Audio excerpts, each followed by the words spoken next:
Assalamualaikum teman-teman, perkenalkan nama saya Elvia Safia dari kelas PAI 4A, Fakultas Ilmu Tarbiyah dan Keguruan IAIN Sultan Amai Gorontalo. Nah, pada video kali ini saya akan membahas mengenai tugas mata kuliah saya yaitu pengembangan evaluasi pendidikan, yaitu mengenai ruang lingkup evaluasi pembelajaran. Evaluasi pembelajaran sendiri terbagi atas 4 komponen, yaitu pengukuran, pengujian, kemudian penilaian, dan evaluasi. Pada kesempatan kali ini, kita akan membahas secara mendalam apa sih itu evaluasi. Yuk, kita langsung saja pada pembahasannya. Apa itu evaluasi pembelajaran? Evaluasi pembelajaran adalah proses untuk mendapatkan data dan informasi yang diperlukan dalam menentukan sejauh mana dan bagaimana pembelajaran yang telah berjalan agar dapat membuat penilaian dan perbaikan yang dibutuhkan untuk memaksimalkan hasilnya. Selanjutnya, siapa nanti yang mengevaluasi dan kapan pengevaluasiannya? Yang melakukan evaluasi pembelajaran adalah guru. Guru berperan sebagai evaluator yang berfungsi untuk mengetahui berhasil atau tidaknya seorang guru dalam proses pembelajaran. Lalu, kapan evaluasi itu digunakan? Evaluasi yang dilakukan guru dalam kegiatan belajar tidak hanya dilakukan saat ujian tengah semester atau akhir semester saja. Evaluasi pembelajaran yang dilakukan guru bertujuan untuk melihat perubahan nilai yang didapatkan siswa secara berkesinambungan. Berikut ini kenapa diperlukannya evaluasi. Karena sangat penting dilakukan untuk mengetahui efektif atau tidaknya suatu sistem pembelajaran yang diterapkan oleh tenaga pendidik. Berikut adalah tujuan secara umum dan khusus evaluasi.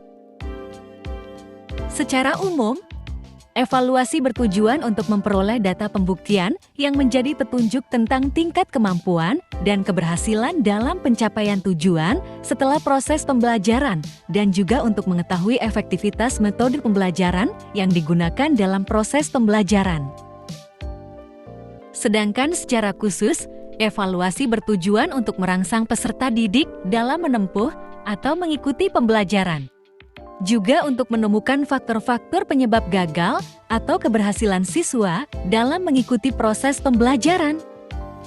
Kemudian fungsi evaluasi secara umum adalah mengukur.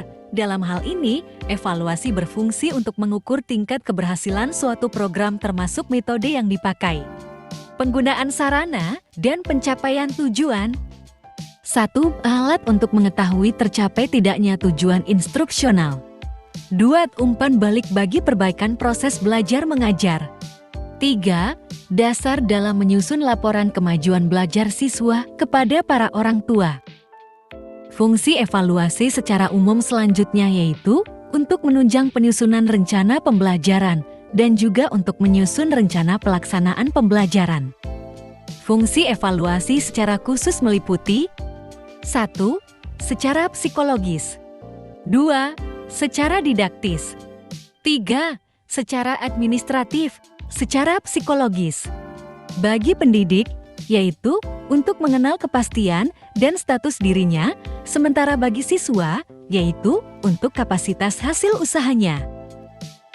Secara didaktis, bagi pendidik yaitu sebagai dorongan perbaikan dan peningkatan prestasi, sedangkan bagi siswa, yaitu berfungsi sebagai diagnostik, penempatan, selektif, bimbingan, dan instruksional. Secara administratif, yaitu memberikan laporan, memberikan data, serta memberikan gambaran. Selanjutnya, yaitu macam-macam evaluasi. 1. Penilaian formatif, yaitu penilaian yang dilakukan dengan tujuan untuk memantau dan memperbaiki proses pembelajaran, serta mengevaluasi pencapaian tujuan pembelajaran. 2. Penilaian sumatif, yaitu suatu aktivitas penilaian yang menghasilkan nilai atau angka yang kemudian digunakan sebagai keputusan pada kinerja siswa.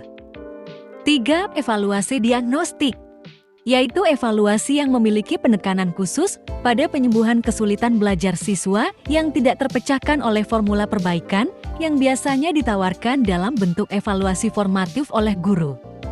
4.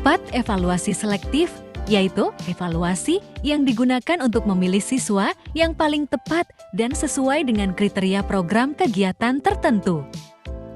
Fungsi evaluasi sebagai penempatan pelesemen adalah evaluasi yang dilakukan untuk mengetahui kemampuan, minat, dan bakat siswa sehingga dapat diputuskan di mana tempat yang cocok bagi siswa tersebut. Sekian dari saya mengenai ruang lingkup evaluasi pembelajaran. Terima kasih.